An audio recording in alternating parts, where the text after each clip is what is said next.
another guy got up and said that Confucianism was based on Judaism. And finally, the last straw was somebody got up and said that Mao Zedong and Zhou Enlai were obviously Jewish. So, you know, you can go to extremes with anything in terms of trying to justify stuff. I don't want to go to extremes. I don't think Sino-Mongol relations is going to be the end all of anything, but I do think my liking of people of Mongolia and my liking for people of China as well makes me want that relationship to be more peaceful and be beneficial to both. Was it Professor? Yeah. Yeah, very honorable, and as a freshman from the Beijing Foreign Studies University, and I'm very honorable to hear. And I have a question that Samuel Huntington has a very famous book. The book is The Clash of Civilization and the Remaking of Order. And in this book, Samuel Huntington said that many countries at present, they use civilization methods to identify their friends. That means countries, they use civilization, the type of civilization or the kind of civilization to make sure what countries are their friends. So my question is that civilization become a very important reason for Mongolia to be close to Russia, and how do you predict the future of the cooperation built between China PR and Mongolia? Thank you very much.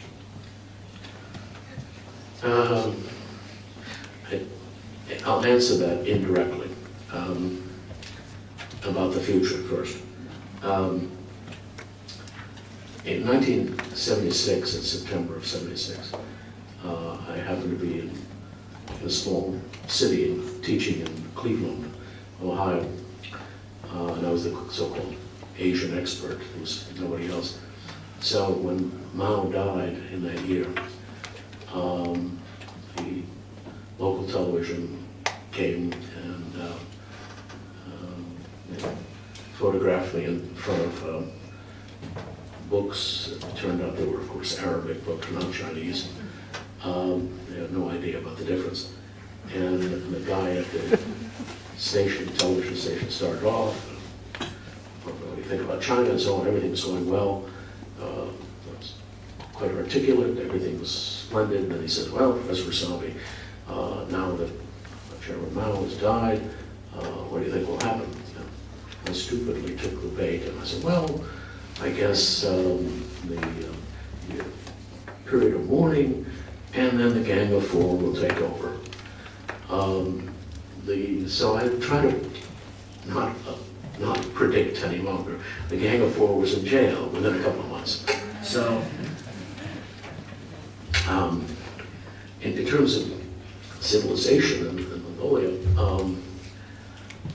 it's one of those big questions which you could go into diverse areas. I don't know quite how to go about answering the question, so it's difficult to focus on what you mean actually by civilization in Mongolia. If you could restate it, I'm a little lost.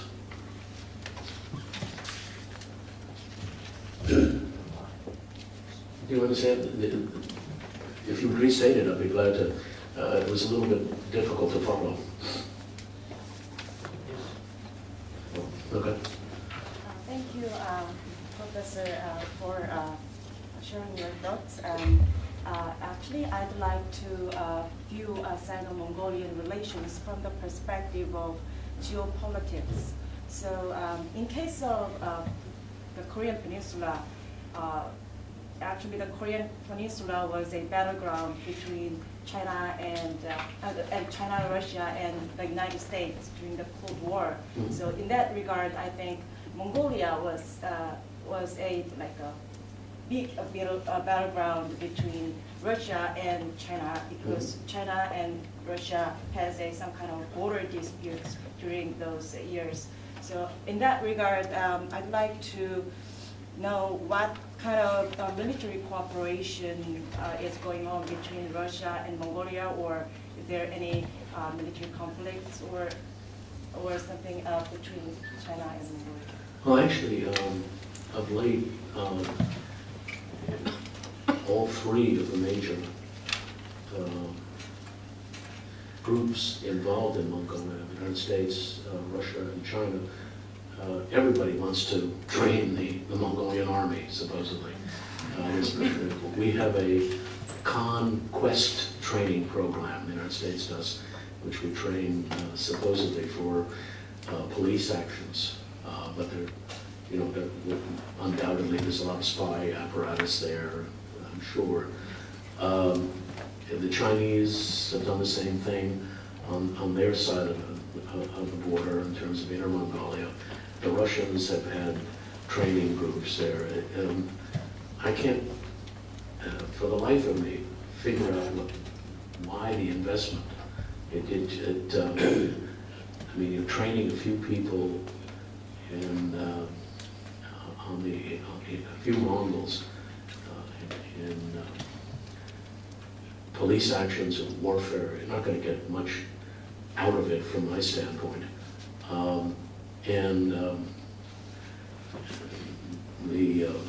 There have been some Mongolians who,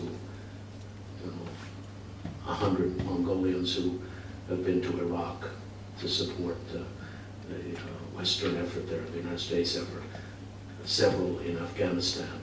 But the amount of investment that has been made in training seems kind of absurd to me.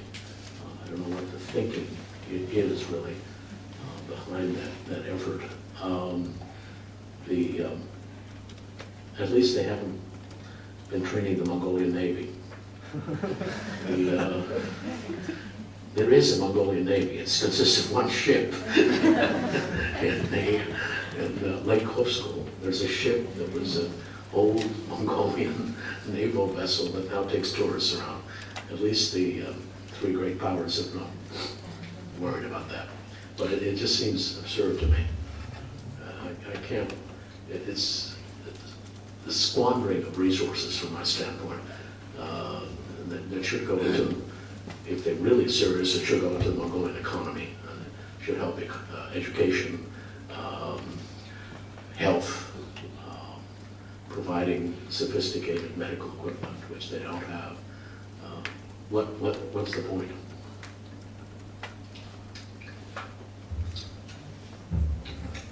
From the professor's speech, I realize China is playing a very special role in the international politics. To say it can be served as a kind of scapegoat, no matter for big country like the US or smaller one like Mongolia. I'm happy, joking. May I also ask a question here for the professor? It seems that Mongolia has experienced a very dramatic changes in political reform.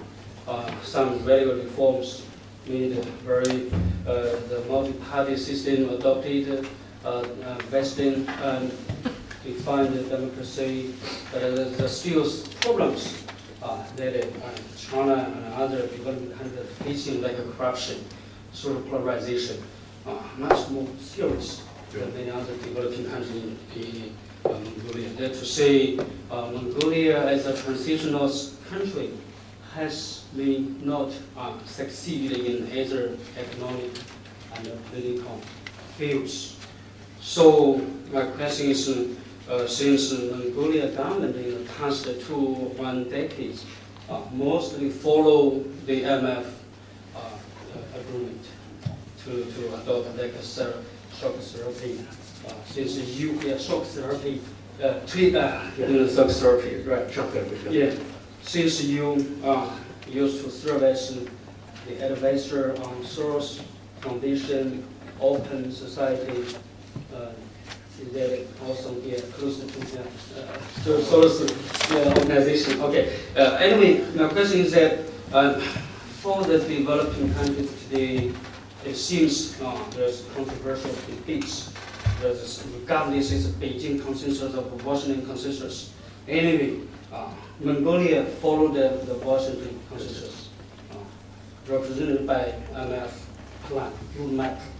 So far, since it is a field case, since people in Mongolia are struggling, as expert on this in the past several decades, what lessons for the Western scholars, experts, and politicians, for both the government and the IMF, such kind of organization have learned from such experience?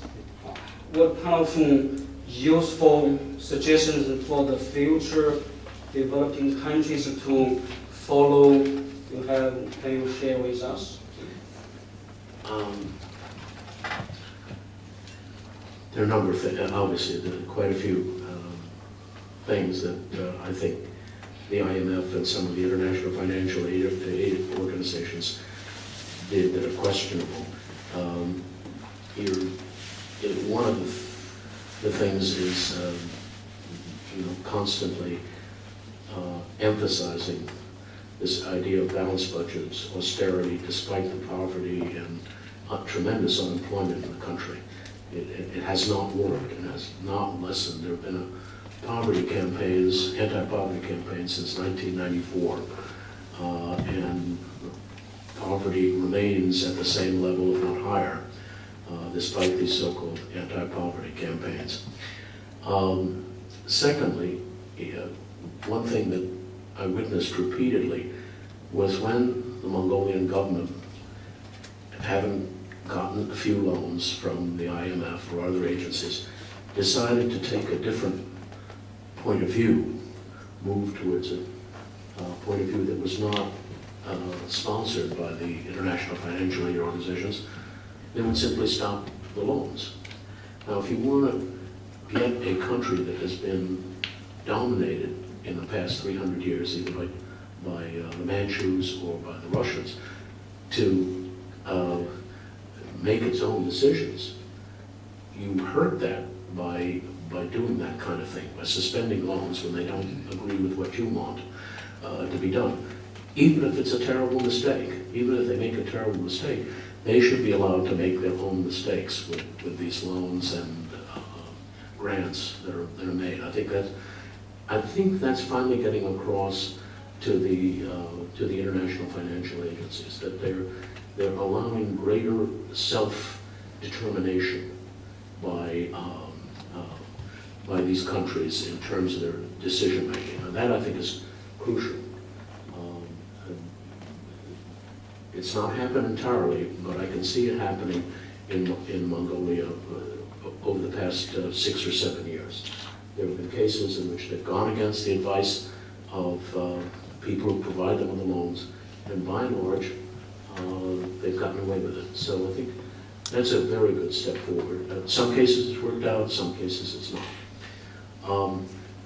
I think also you need more people going to Mongolia for technical assistance purposes who are not scornful of the culture. I found so many of these folks coming in and basically assuming that they're the experts, that the Mongols don't know very much, and that therefore their advice is worth its weight in gold. The Mongols are lazy, the Mongols are this. The number of put-downs that you get from advisors and consultants is really kind of appalling. You shouldn't be saying that in public as an advisor to the Mongol government or Mongol agencies, even if you're right, because it undercuts whatever efforts are being made by the people and the government.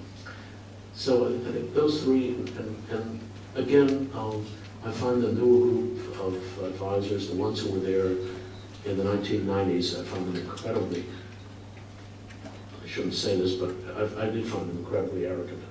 And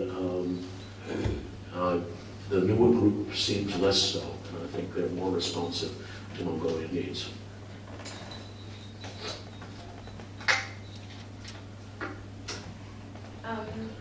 Sorry, can I ask one more question? Sure.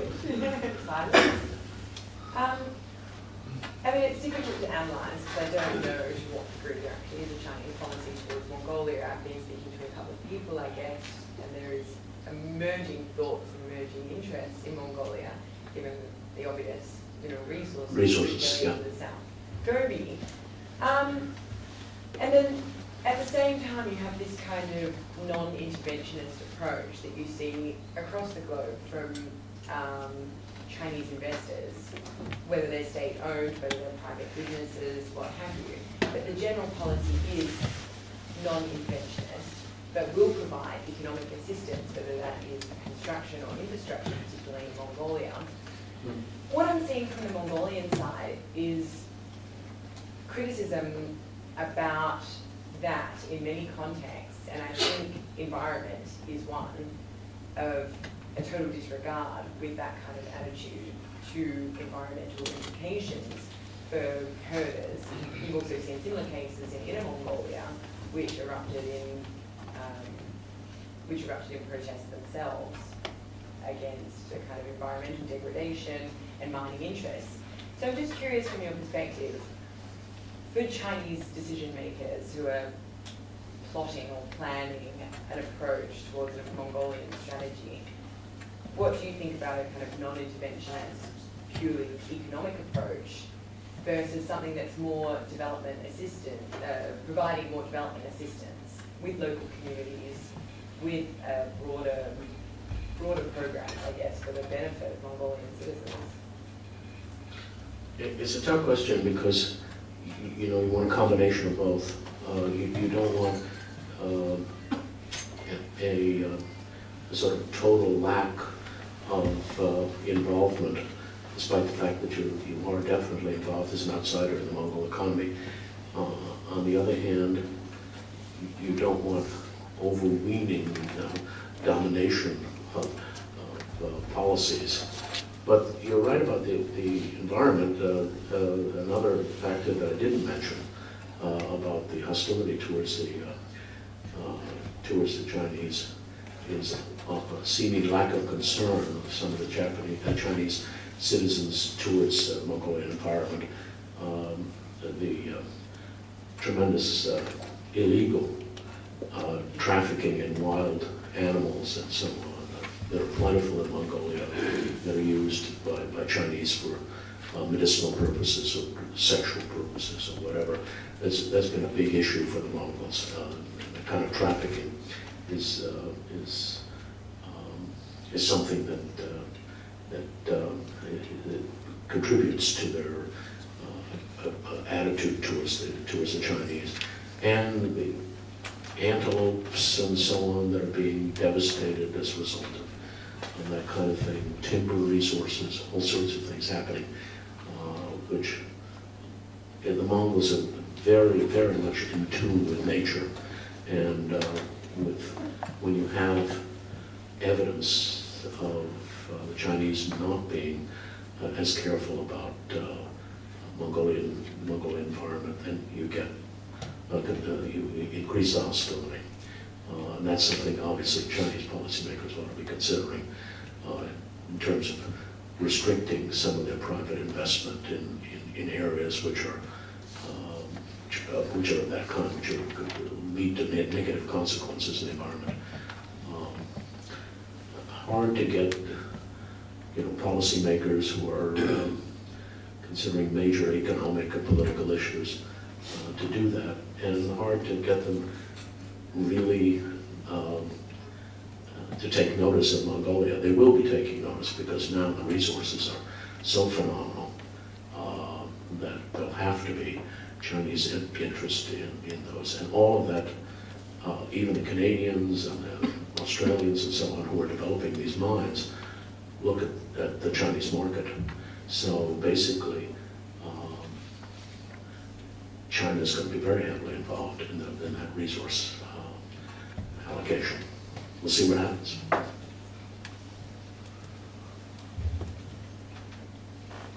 Question? When I typed your name in Google, I found you visited China 3 years ago. And you visited China 3 years ago in 2008. And you never delivered a speech in the Mongolia University.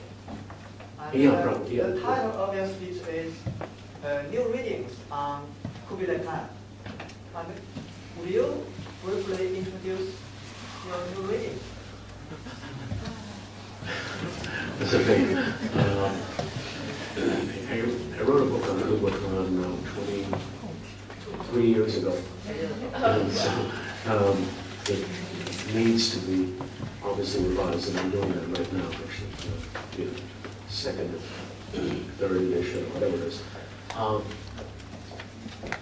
Part of the thing I feel badly about is that I think I probably romanticized Kublai Khan too much.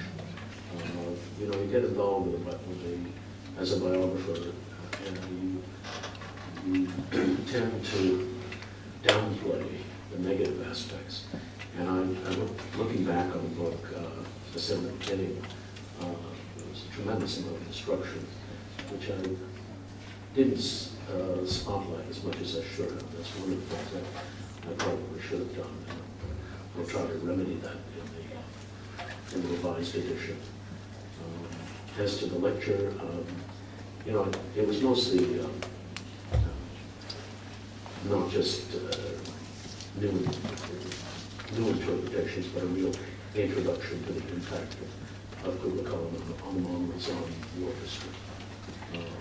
And that, as I say, I'll allude to that in the new edition of the book, the complete change of the book with the sources. They've been obviously Mongol and Yuan dynasty studies to a certain extent mushroomed over the past 20 years. There's been a lot of writing and research on the subject, and so we'll take advantage of that to revise what needs to be done and to correct errors.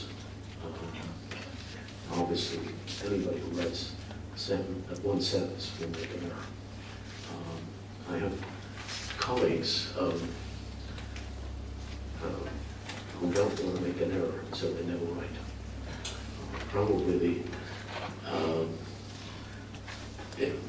my closest graduate school friend became the Western world's greatest specialist on Shang dynasty religion. And for 40 years, he's been translating every bone inscription imaginable, reading every new text. There's always a new text. There's always a new book that he has to look at, a new inscription. So he never writes the darn thing because he doesn't want to ever be wrong on anything. I had a friend, very close friend, who was kind of a specialist in Central Asian studies at Harvard, who again, they had to learn a new language because there was one source that was essential. You had to learn Urdu or Hebrew or Arabic or Chinese or Manchu or Mongolian or Turkish or whatever, and never wrote anything. So it's, you know, you make mistakes, and so I'm glad to get people write me all the time. I shouldn't admit that. They point to, not mistakes, but more misinterpretations, what they think of as misinterpretations, but I'm delighted to receive that because it helps out in terms of rethinking certain books or writings that you produced. But I'm just amazed that these folks who were extraordinary, both of these people were brilliant, but we will never profit from their brilliance because even one little tiny A or comma may have driven them mad. So they don't write anything. Too bad. Yes. It's my honor to be here to listen to your speech. And I have got one question to ask you. As we know that China did so much to help Mongolia to develop its economy, and we have do something that to exchange our culture. So, do you think it is really helpful that China do this can make contribution to the relationship between China and Mongolia? And what's the effect? What can it affect the relationship between China and other countries in Asia? Thank you. Well, other countries in Asia is a very big topic. But I think with Mongolia, I don't think it can come in a absolutely dynamic way and tell the Mongols what to do in terms of education, health, and economy, environment, and so on and so forth. But in a sustained way, taking account of the sensitivities of the Mongols, knowing that the Mongols have a generally negative image of China and of the Chinese, trying to undermine that by slowly and gradually providing the support that Mongolia really needs at the moment in terms of how to go about dealing with education, how to go about dealing with health, how to go about dealing with poverty in a different way than maybe the Chinese way of dealing with poverty, I don't know, maybe it won't, but it might be a way of dealing with it that the international financial agencies, the World Bank in particular, has not been able to deal with. But it has to be done with respect for people. If it is not, then it will be counterproductive, basically.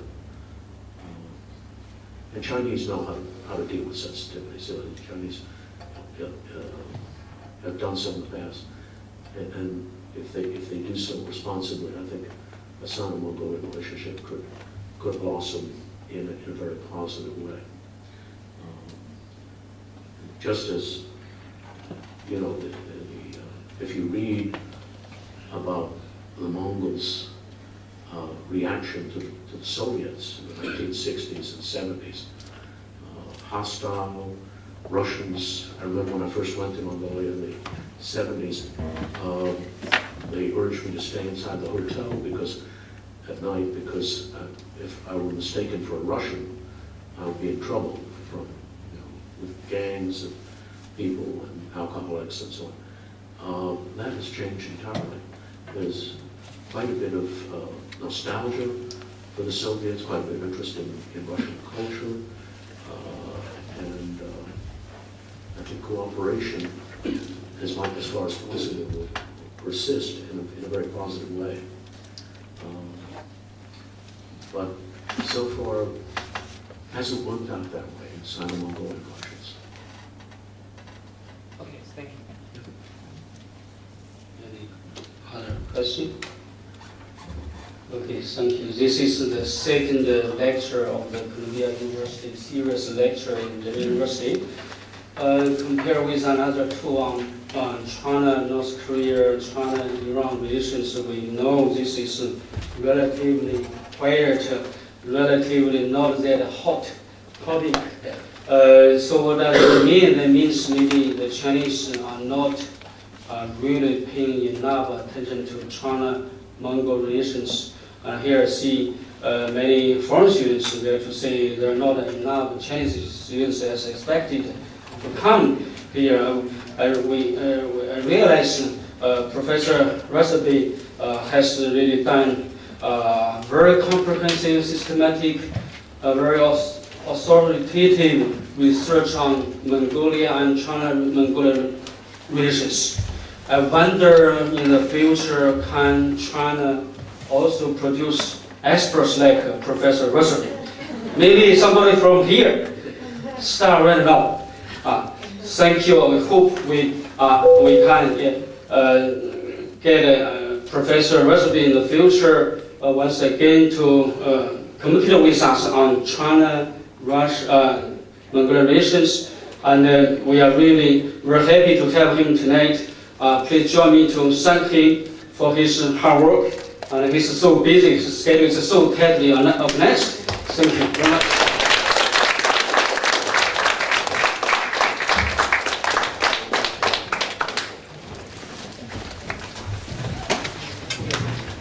Thank you for your time and your attention.